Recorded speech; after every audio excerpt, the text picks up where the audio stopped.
Naked Shamanism. Welcome to With Insights Radio. I'm your host, Iggy Garcia.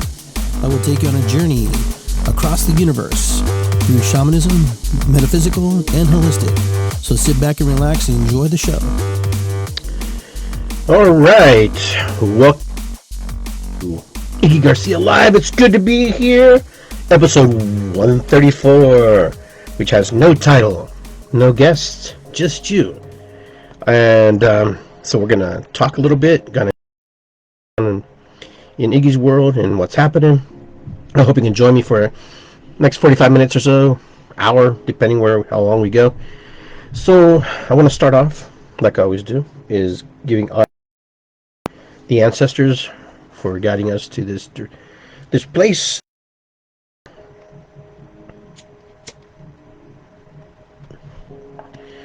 And today, I want to say happy birthday to my mom. Happy birthday, Mom. I do miss you. I do care about you. I do love you. I'm your firstborn child. Thank you for getting me to this place, to this moment in time. Thank you, Dad, for picking my mom. Thank you, Mom, for picking my dad. Very grateful for that. Happy birthday to you. Happy birthday, dear Rosa. Happy birthday to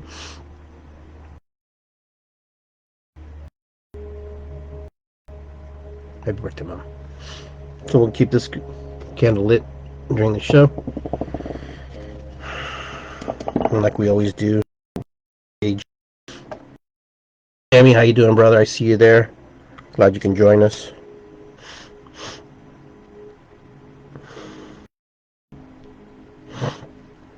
Got a little congested before the show. I ate before the show, that's why.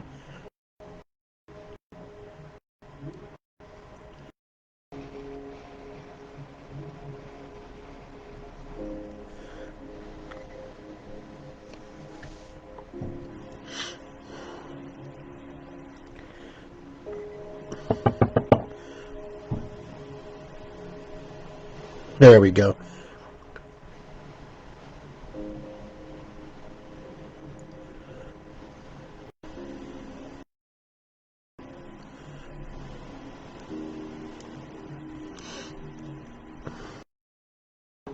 Kate, how you doing? Thanks for wishing my mom. I appreciate it.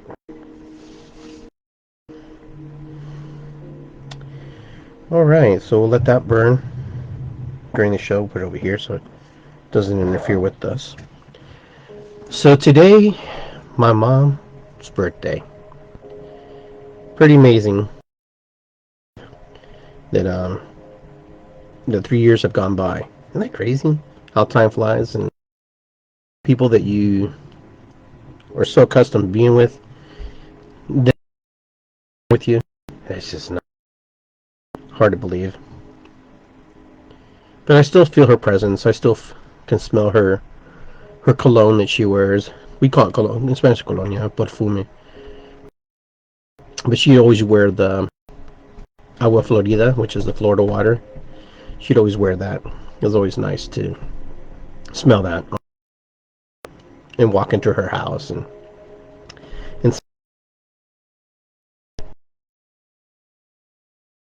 her body. So today we celebrate the memory, at least I celebrate my brothers and sisters. We all reached out to each other to have some kind of dinner, but we were all busy. Nice to have them reach out and ask if you wanted to have dinner, and so I thought it was pretty cool.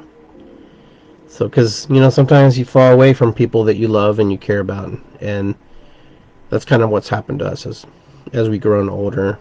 Just because you're around somebody so much, and you're in a situation so much, you just want to be in a different environment. But here we are.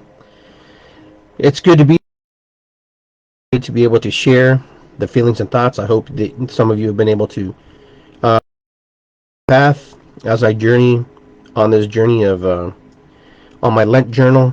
where I'm not eating meat for 35 days. And today is the 18th day. Yeah, 18th day. The video yet.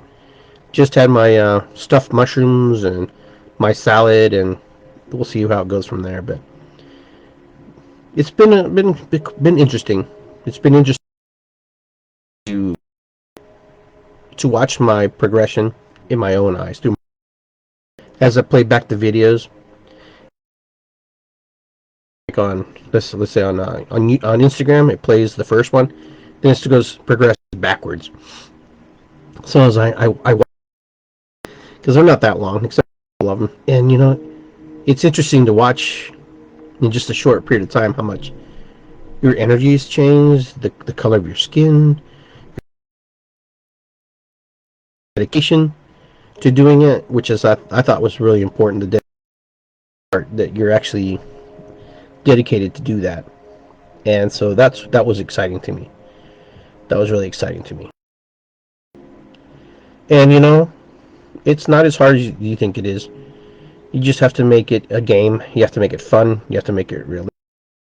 And you have to enjoy it. And when you enjoy it, it doesn't become a burden. It doesn't become a job. Okay, so today I just kind of want to see where you're all at. Those of you who are online, if you're enjoying the show, just let. And if you have any questions, then I can answer. So today I want to talk a little bit about your decision-making process, why we decide on the and why we feel the way we feel about certain things, and sometimes we feel that the decision we make, if it was the right one or not the right one, and sometimes we have to battle our own demons and stuff about who we are. So it's pretty simple to get caught in your own how you feel about yourself and what it means to be human, what it means to be human in this world, to be human in this incarnation that you are in, this body that you are with. Now my friend Kate's on here. So she and I went through some processes and stuff today, and share it because that's her own personal business. But I just find it's interesting how the universe, when we put it out to the universe already quickly and very precisely and very fast. Fast is a relative. Fast for you are probably two different things. Or it can be a week, a month, 2 years. Excuse me. It really depends on where you reside, what you believe. And so, I'm going to drink a little water here, clear my throat. There we go. I think my dinner hadn't cleared up. It keeps cutting out on me. Love you, my friend. Okay. Oops, sorry about that. I'm not sure if that's on my end or your end. It could. So I apologize. And I think we're working. If I'm having the same issue. And if not, then it's just probably an isolated incident. So the universe is vast. Of course, we all know that the universe is huge, and the universe is this thing that we just can't fathom sometimes what it is. But sometimes we have to take the universe into little pieces, and parts. And understanding that we are part of that universe, that great grand scheme of things, that big part of us that is engulfed and wrapped in that, can make it a little easier if you reside in that energy, if you're connected with that energy. Universal consciousness, galactic consciousness, all this stuff is real stuff. Now, not everybody believes it. Everybody tries to play it off and tries to write it off as if it's just a coincidence or just, whatever, sheer luck or whatever. I personally don't believe in luck. I believe we make our luck. When we make the right decisions, the right choices, and we present ourselves, and we are present, and we do the work, then we create luck. And it perceived outwardly from outside looking in, everybody thinks that you're just lucky. It's kind of like the guy who plays the lottery, right? he buys the ticket, he wins the ticket, he wins the jackpot. But if he doesn't buy the ticket, he doesn't win the jackpot. Does that make him lucky? Is he lucky because he won the jackpot? No, he creates his luck, or she creates her luck, when they walk down to the store, take the chance, take the risk, invest $1, $2, whatever they're going to invest, and then all of a sudden, they're a winner, as much as they would be a loser. And so when I talk to my friends about the universe, I always talk to them in some capacity, and I try to explain to them that the universe always responds to us.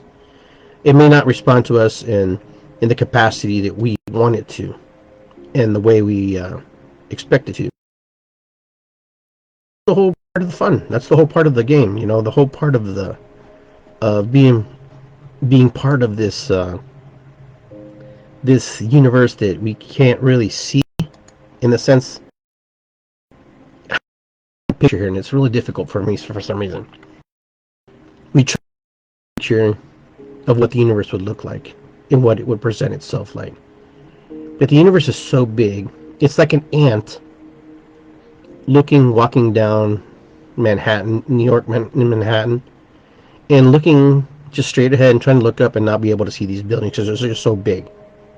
The universe is kind of like that too. There are so many planes of existence in our own world right in front of us. It's just so vast and so big. There are multiple layers of things that are happening on top of each other as we live. Some people would think it's a storm, some people might think it's rain, some people might think it's whatever. We are just in multiple dimensional existences without even knowing that we're in them.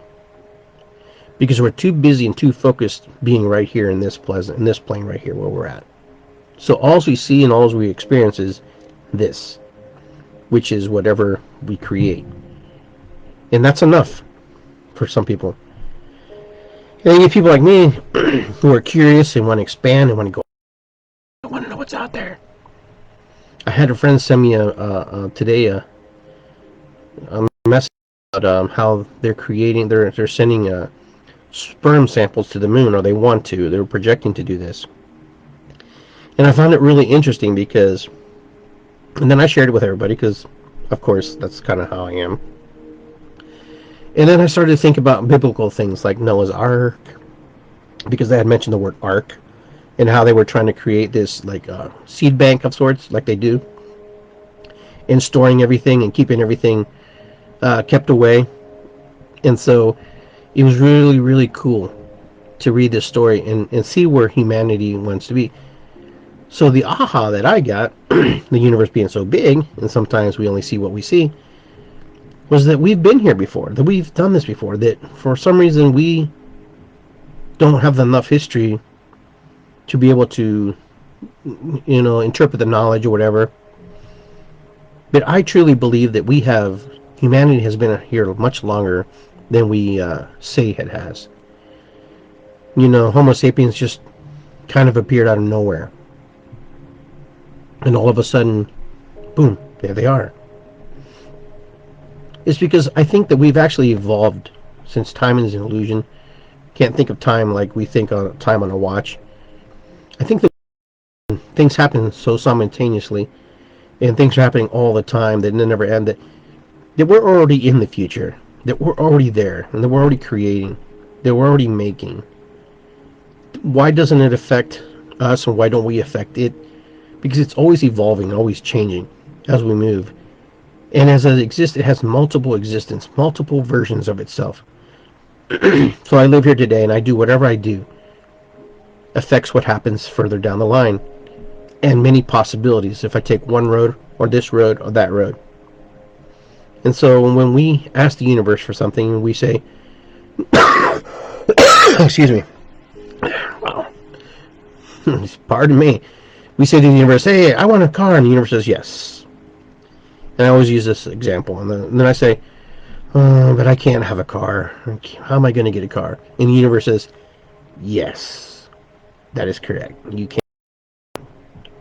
You don't possess enough belief wrapped around it to buy it or get it. You don't have the capacity.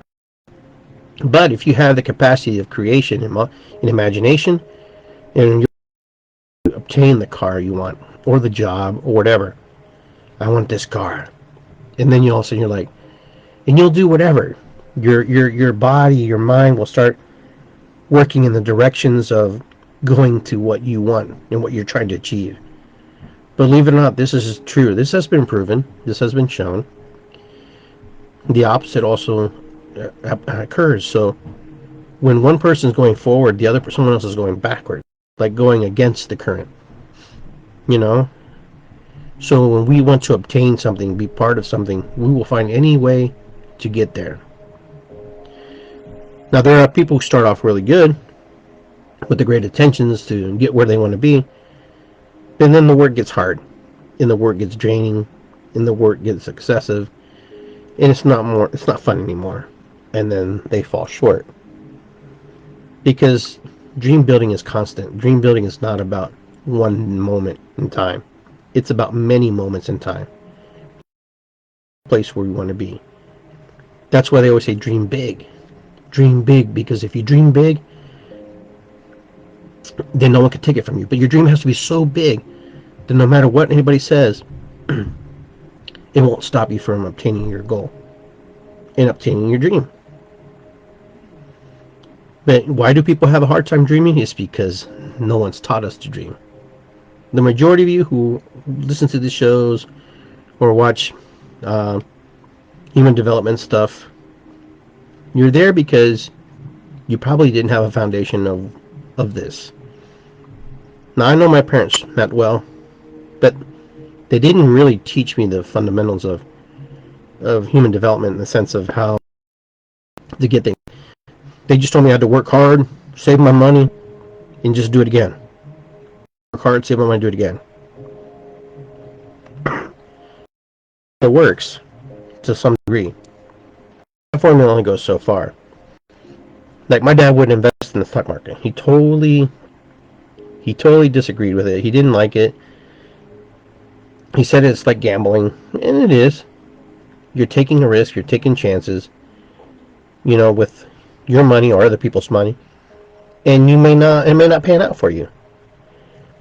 So I find it very interesting.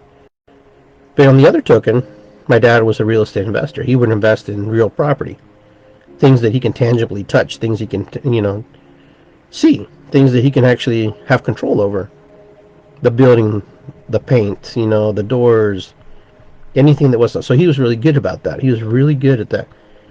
Now, was he have a hard time with numbers and stuff? No, he's a very, very mathematical man. Very intelligent, very smart. He just knew his strengths. And I think sometimes we don't know our strengths. And sometimes we don't want to take advantage and to learn new things. I, on the other hand, have invested, but I'm not a huge investor, in the stocks. But I have some significant stocks and stuff like that. But I don't have a lot of properties. I've inherited properties from my father.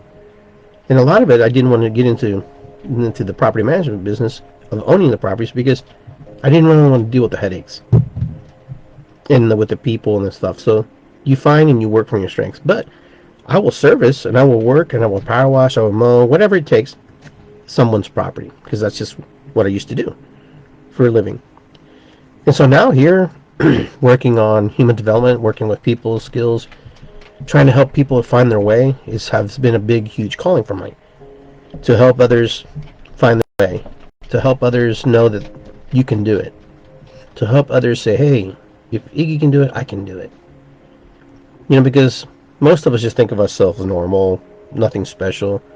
But we know we're special, but we don't really tell people we're special because that can come across very egotistical or very arrogant. So we have battle with ourselves about that. I just present myself as myself. Me. I am me. To the best ability I can be. But I also understand, and it took me a while to understand this, that the person I'm looking across at is also me. Now that's hard for people. That could be very difficult for people to look at another human being, good or bad, perceived, that would be them. But if we're all part of the same creator, the same same cosmic soup and the explosions that come from that. And we are just little splinters of creation, these little pieces and parts of God, of the universe, whatever you want to call it, the Godiverse. And then this is the way creation and creator experiences life. With us, through us, all together. Kind of like the Trinity, you know? All in one, all the same in one, but still separate and different. So it's very powerful, very interesting when you start to talk about topics like that, because it triggers people. No one wants to be recognized as Hitler. Nobody wants to be recognized as the serial killer Jeffrey Dahmer. Everybody wants to be recognized as, Helen Keller. The nice person, the good people. And in the scheme of the universe, we are all one, regardless of what has happened. Is the most frustrating thing for a lot of people? It's easier when you go, okay, fine, I can see that. I can see that all those who have been, all those who will be, because I am them. I will always be them. It doesn't matter. I'm the guy down the street. I'm the tree over there. Because energetic, we're all this. You take all our carbon, you boil us down, and we have the same, almost the same identical construct. We're carbon-based creatures. So what happens after this? What happens after life? No one really talks about this because no one really knows. We have our theories and our ideas, and we talk about how universe and how the energy can't be destroyed. It can only be housed in change and whatever. So what happens to us when we die? The biggest and the best analogy I can give you is watch the metamorphosis of other creatures in life. For example, the butterfly. The butterfly goes through its stages of life. And eventually it creates its cocoon and it lives in there and it manifests and recreates and changes its DNA structure when it comes out. I always wondered, does the butterfly remember its incarnation as a caterpillar? Is it important? Does it really matter? Considering I'm not a butterfly, but when the butterfly is no longer the caterpillar, it becomes a new version of itself. And then there's no remnants, no idea what it used to be, except for what we see. So I think when we die, we also have this stasis that we go through. When we're when we pass away, when our body starts to decompose, I think we interfere,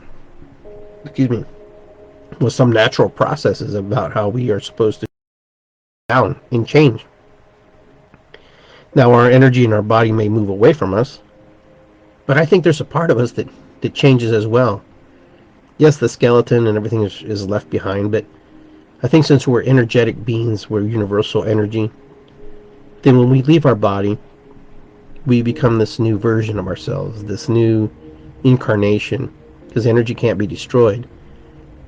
And so now we see the world completely different. We navigate it different. We're in it completely different. And I find it very fascinating to think that we, as humans, we may not come back necessarily as humans, but I think our energy leaves us and does whatever it needs to do. And I think it's around us. It's like with us. Sometimes we feel the presence of energy. We feel the ghosts or energetic feelings of stuff. And then our hair and our body stands up when we think about somebody who's passed away. And I think eventually that energy finds a new host, like a new body, and begins to work its way back to the earth. And I think it's a cycle that continues. Now this version, and I always say this on every show, this version of myself no longer will exist, but a new version of myself will exist. Will come from all that stuff. And that's what I find really intriguing and very fascinating about life and death. I know that I've had near-death experiences in my life. Two for sure that I know of. There's been another one too, I just don't recall. But the one that I do remember is the one where when my mother was going to have surgery. And that was a life and death moment, because the chances of my survival were very slim. She had appendicitis. My dad had to take her to the hospital. He had to carry her for 2 miles. And then when the doctor said that only one was going to live, my dad's like, no. Both. You know, that's why I give thanks to my ancestors. That's why I give thanks to my parents. Even when I feel that didn't always do me right, I always remember that story that my dad prayed that my mom and I would survive. Because when her appendix was about to rupture, I don't know how exactly, if it ruptured or didn't rupture, but that's all those toxins go into your bloodstream. So what they did with me is they took me out of her and put me in a solution in the amniotic sac and kept it at a certain temperature. This is a story that was told to me as they. So you can imagine that I'm outside of her body, and I still had 4 months more to develop. So, I'm not there yet. I'm not there yet. I have 5 months along. I got 4 more to go. It's a miracle. I mean, it's a miracle just to be alive. Honestly, it's a miracle just to be who we are. It's a miracle to be present, to be able to, just the finite threads that it took for the sperm and the egg to meet, and for that one sperm to impregnate and to activate the fusion that goes on inside that, cause those cell replication and DNA shared, genetics shared. So you're talking about millions of, billions maybe, chance to be who you are today. And so the chances of me was very difficult. And then, but I'm here. The other one is when I fell off a 2-story building. Thought I was Superman. Watched too many cartoons, and the only thing I saw was me falling from the top, and they couldn't do anything about it, and boom, I was out. My 2 witch aunts took all my clothes off, put them on backwards, and hit me and called me back. They kept hitting me and hitting me, and I always joke with my mom. She always tells me this story, or she used to tell me the story. She goes, they took all your clothes off and they put them on backwards, blah blah blah, and they started hitting you. I said, well, you know what? They probably hit me so hard, nacho, that they were giving me, CPR, hitting, compressing my heart, hitting, keeping the pump moving, keeping the blood flowing. Then eventually I woke up, I guess, because I'm here. Did my mom ask the universe? Did my mom ask for prayers? Did my parents pray and ask for a gift from the universe to do the right things, to save me, to save them? Yeah, they did. They don't have to tell me that, because they probably didn't know. They were just in prayer.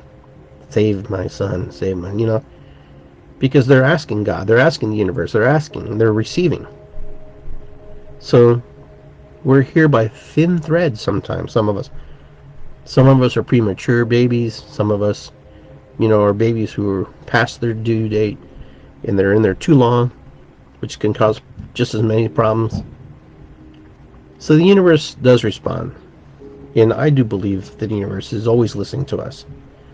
That's why I said that every word we speak is a prayer. So right now we're living in a time where we're asking things. We're asking for a lot of different changes. And do we always get it? Not necessarily. But, we do get some kind of action, repercussions, and some consequences. Right now we're going through phases in this world where there are things that we don't feel they're appropriate for us to engage with, to be part of. And some of you know that. And some of you call it, cancel culture or whatever. And this energy that that we deal with, this energy that we're embracing right now, is of change, but it's also energy that of trying to make things right. And sometimes we fall short.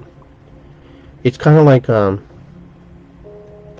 and these are extreme examples, but it's kind of like the Taliban when they were doing, I don't know if you remember this, they would go into a region they conquered or a region that they controlled, and all of a sudden they were, I forget where they were, but they were in this one region where there was a bunch of Buddhas, and they were blowing up all the Buddhas, erasing all the Buddhas, anything of the old religion, of anything that belonged to whatever was there before, and they were just totally wiping it out because they did not want any part of it. They didn't want, that wasn't their belief, and they were going to wipe it off because they conquered it.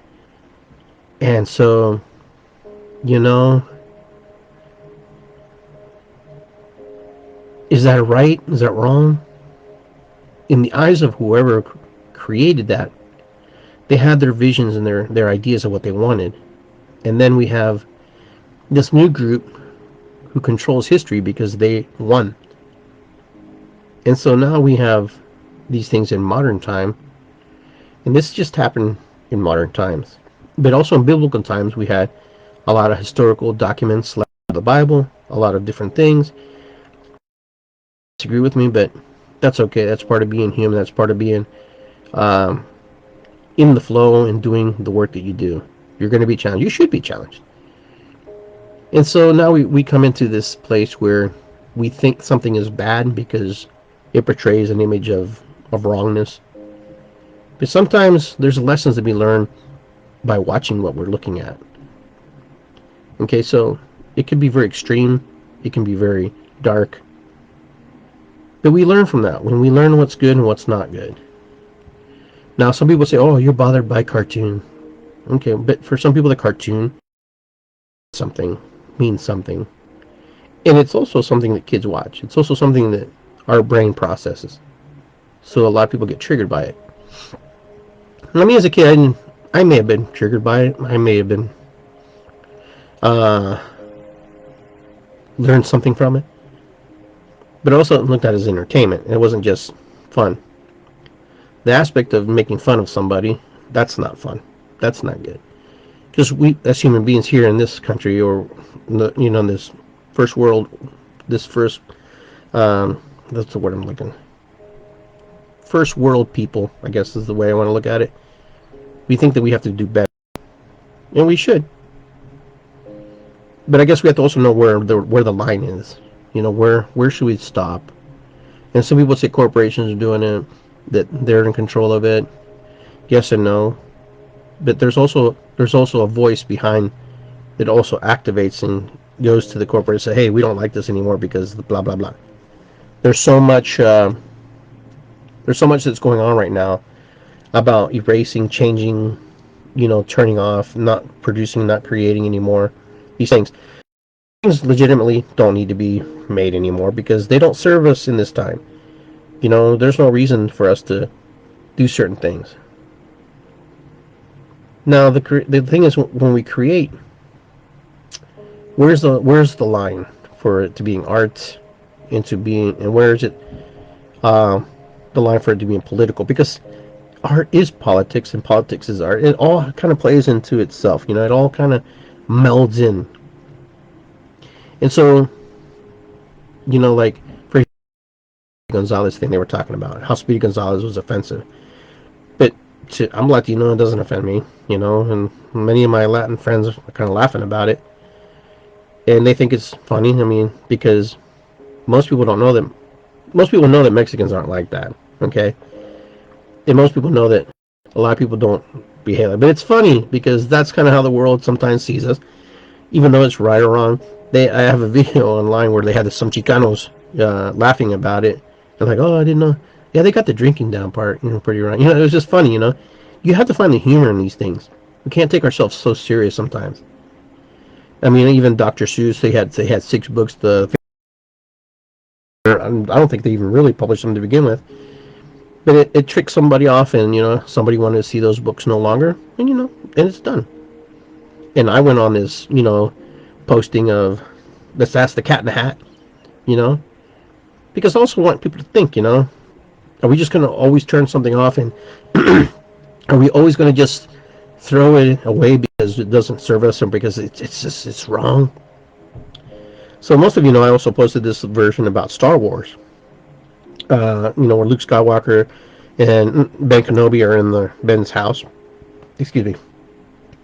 And Ben Kenobi says, "Oh, this is your dad's lightsaber." And then at the bottom it says, I had the post that says, "This is also the lightsaber that killed 30 Jedi Padawans." Are we going to delete Star Wars because Luke Skywalker decided to kill all these kids? We didn't see it happen, but then the sheer intention and the imagination that created that is even more powerful than if we had seen it. Because to plant the thought, to plant that idea that happened, can be even more gruesome and more powerful than if you actually had seen someone's version of what they would look like. Because I remember that scene in that movie when Anakin Skywalker went over there and he killed the little kids, because that's obviously what happened. And the anger and then how later on down the line he became good and came back, and there's a lot of conflicting stories in Star Wars itself. There's a lot of things that we could say, hey, let's just delete Star Wars because Star Wars represents all this stuff that we don't want our kids really learn, and it's promoting death and killing children and blah blah blah, and it's promoting violence. I mean, but there have been movies all our lives that we've seen that have always challenged us and pushed us and put us into this mindset to think about things. Maybe that's why we're at where we're at today, because we're able to process this information and what's good and what's right. I think there has to be a balance. There has to be some kind of harmony between what's happening, what we're seeing. It's easy to just call everybody racist from every group in the world. There's somebody who doesn't like somebody and treats somebody bad. In Peru, it's the same way. Peruvians can be racist. Blacks can be racist. Whites can be racist. Asians can be racist. Russians, the list goes on. This isn't like an isolated just to white people, to Anglo-Saxons. This racism is all across the board. There's reverse racism. If you're racist towards this group, that group, we start to get into these dialogues about who's right, who's wrong. So we never get to the point of where we actually heal each other. Healing each other is difficult because you know what? Nobody wants to look at the other person and say, hey, that's me. No, they're this way and that way, and I can't like them because they're that way. The only reason we're different, the only reason our versions of ourselves are different is because of their upbringing, their learning, and the things that they have been indoctrinated with. Everybody who's on here has different indoctrination. Everybody in here has had different teachers, different types of parents, different types of traditions, backgrounds, and all the things that bring you to this point in life. You're here because of all those things, and you're still processing, and you're still working through it. Now, someone asked me if I was angry because I posted something the other day. I wasn't angry. Awareness to the fact that, not everybody agrees. Not everybody's in agreement with that. Just because, I post something doesn't mean I'm one way or another and affiliated to one group or another group. No, it's just, I like to challenge and get the idea rolling in your head that, there's different versions to the story. But no, it's this way. In your head, it's that way. Yes, it is. I believe that 100%. And I can't change that because you've already made up your mind that it's that way. I can see that what you're saying is that way in your mind. I can see that. Now, the true question is, do you want to own that forever? And are you capable to open up your mind to the possibility that there are other ways of thinking about things, to express things, that not everything is absolute? Sometimes we live in these absolutes where we think that everything has to be done a certain way and we have to destroy things a certain way. Why do we fertilize our lawns? Why do we put weed killer in our lawns? You ask yourself, why do we do that? Those who Well, some people say, well, it's because it's nice, it's pretty, I want it. I need that in my house, you know. I want my yard to be green. I don't want, you know, when you do that, it affects a lot of different things. It affects the environment. It affects the growth of things around it. So, if you want the greenest lawn in the world, you have to work at it, right? And constantly have to work at it. It's night. But we fertilize these things. We do things because we've been told it, and we've been taught that things are weeds. One man's weed is another one's medicine. That sounds funny. The dandelion, for example. The biggest fight to keeping the yard green is the dandelion, right? That's the biggest thing that we buy chemicals and put on our lawn. Now you're going, why are you talking about weed killer and stuff? Because sometimes things become so natural and so embedded in our belief systems that we just do it because we just do it, because we don't really think about it. There was one day one guy said, hey, we can make our yard's greener and our yard's greener. And they promote it and sell it to you, and the next thing you know, you just share it with your kids and you pass it down the line. And you share that belief and you keep passing it down the line. And then you get to the third, fourth generation, you pass it down the line, and then you wonder why your kid's sick and why the waters are poisoned. It's kind of the same theories when we teach people the negative things about, you know, life. When we teach people that these group of people are bad, these group of people are lazy, these things are taught, these things are embedded. It's just like creating the garden, creating the weeds, creating the fertilizer, creating the weed killer. So when you start to believe just your story, you start to just believe your story, then that's all you believe. Now, I personally don't put anything in my yard. I just mow it. I pick some dandelions.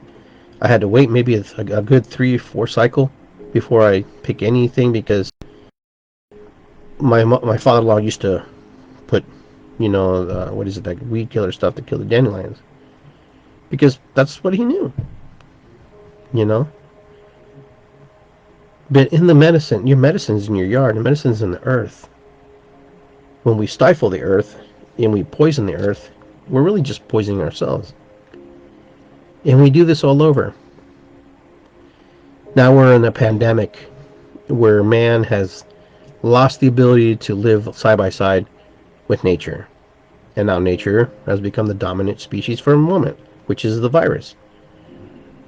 But in the meantime, we wear these masks, and they're polluting our oceans. There's tons of masks in the ocean. I don't get that. I don't understand why that is even possible. Why would we even allow that to happen? You know, that doesn't sound like it's as important as trying to get the vaccine. But sometimes we're asked backwards about things, you know.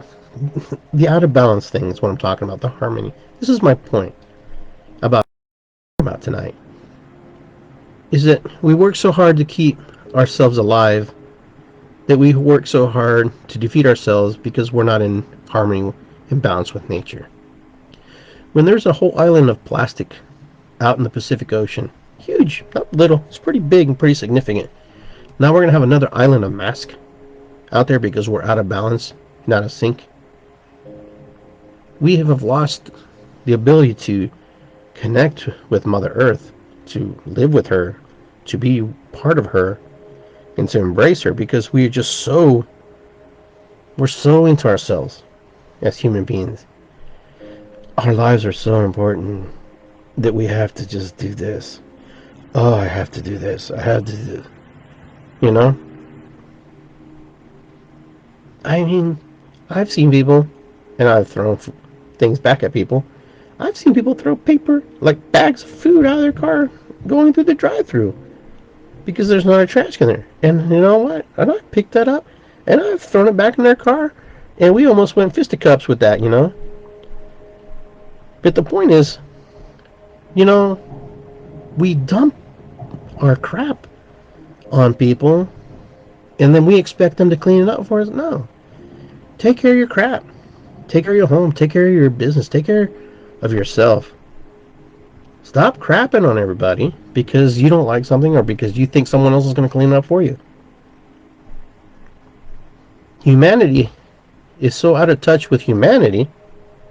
We're out of touch with each other. We are even more now that we're on this separation. Living 6 feet apart in our homes. That we're actually having these mental breakdowns. Some of us because we can't cope not being around other people. There has to come a time where you have to realize: are you going to engage or not engage? Because it's easy to disengage. Our mind. Our minds are super fragile. We want to think we're the smartest and the strongest because we have advanced science. And, if we kill all the viruses in the world, we've pretty much done ourselves in. Because we actually need viruses to survive. People don't know this stuff because people don't research it. They only research what's, in the know and what's going on now. So why would we have to take vaccines? Because we're out of touch with nature. Because we're not in congruence with her. She attacks us because we attack her. We pollute her because she has to create something to do this. But inside of us are viruses, our germs, our bacteria, our molds. They are the building blocks of our life, why we're able to live. If we erase those things from our body, then we will cease to exist. You will die. But COVID-19 is bad. Of course it's bad. No one ever asks why we have something like COVID-19. Well, that's irrelevant now. We just have to find a way to survive. Yeah, but COVID-19 is just one of many things that can happen to us every day. Let's clean up the lands. Our is polluted. We won't live in the crap, right? Why do we expect nature to live in the crap? Why do you expect nature to take over and clean up your crap? Because we're users. Because we're viruses. And the stuff that you see in the ocean is our crap. The stuff we crap out. And we leave it alone because we out of sight, out of mind. Until it comes to the place where it's knocking on our door.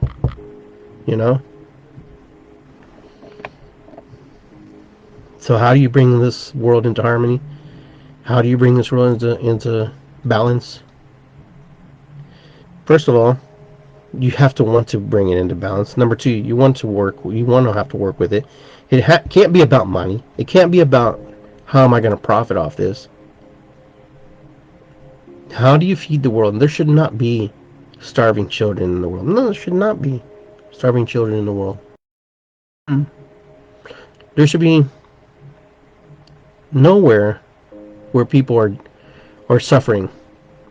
People are having issues, Should be. If we're as advanced as we speak, as we say, oh, but we're so advanced and we have such science and we have such blah, blah, blah. Blah, blah, blah. I get so tired of hearing that shit. Sorry. We're not advanced. We're actually, sometimes, we're just too big for our britches, is one thing. There should not be an island of plastic out in the middle of the Pacific out there. But we recycle. Just heard just now that the recycling stuff that we're doing is pointless. They're actually putting it in the landfill now. Because they have so much stuff they don't know what to even... Because it's petroleum, right? Will they go back and use hemp like they used to create paper products? No, because there's a company that needs wood, cut down a tree, they just deforest the whole area, and then they plant trees that don't really congruently relate to those trees. Everything is a relationship. Everything's a unified effort to work together. Trees are very powerful, very magical, living things, like everything is. there'll be one day when we don't have trees, and that's going to be pretty bad for us. It's going to be very detrimental for us. I'd have to say I probably won't be around when that happens, but it will happen one day. Either maybe to my grandkids or their grandkids. And that's going to be a really sad day for Mother Earth. It's going to be a sad day for human beings and for reality. And I've asked myself, how do we get people to work on these things? And some people are very, very on top of it. And then some people call you hippie, and some people call you tree hugger, and some people just are disrespectful because they don't give a shit. They really don't care, man. They don't care because they just don't freaking care. So you got to work with the people who care, because the people who don't care will never do nothing about anything. So you can't really count on them. You can only count on the people who are willing to go and take that step to pick up the trash, to organize a situation where they pick up trash. I've seen that. I have friends who do this. But the groups are so small and so little. But at least it's something. It's a start. Now, Mother Earth will do what she does. She cleanses, she clears, she moves, she does what she does, and she does. And we will always blame someone or something for what she's doing it. But she does it because we're out of balance. We're not in harmony with each other. And I know we come a long way from the beginning of the show, asking the universe for whatever we need. So I ask the universe, help us find the right solutions to maintain Pachamama and Pa,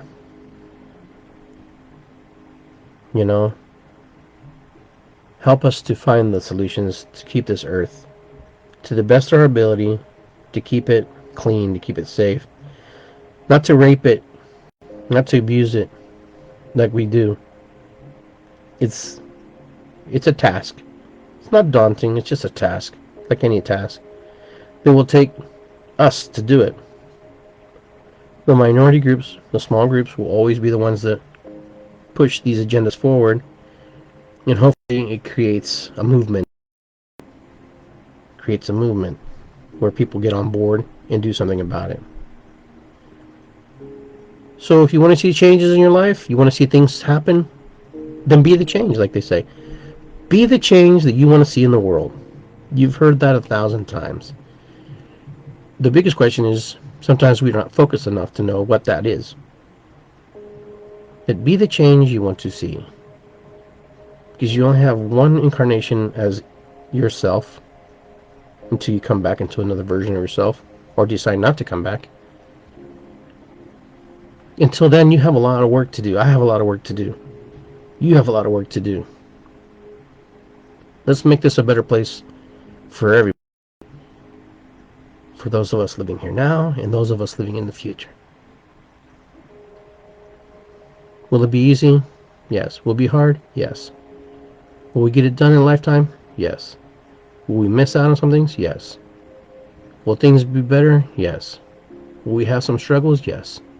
That's how the universe answers things. With a yes. Does the universe ever say no? Yes. Does the universe always say yes? Yes. Be assured you're being heard. Trust me on that. Alright guys, I think that's about it for me tonight.